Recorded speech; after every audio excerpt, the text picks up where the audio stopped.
asgjë nuk mund të ndryshojë nëse asgjë nuk ndryshon. Kështu që nëse ne mendojmë apo pretendojmë se mund të ndryshojmë, apo nëse ne fajsojmë, sepse nuk po ndryshon asgjë në jetën tonë, atëherë shkaku është për shkak se nuk është i njëjti mendim, janë të njëjtat mendime që qarkullojnë gjatë gjithë ditës. Dhe sa po të shkojsh me fjet, ti veç e prek pauzë, sa të zgjohesh mëngjes e prek play, i vazhdon shumicën e mendimeve që i ke menduar sot, i mendon edhe nesër.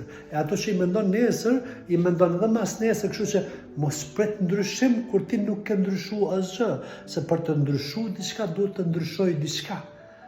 E në këtë rast duhet të ndryshojë mënyrat e menduarit, se ndoshta çfarë po dëshiron. Nëse ke një problem, ti nuk bën me mendu vetëm të problemi, po duhet të fillosh dhe të mendosh për zgjidhjen.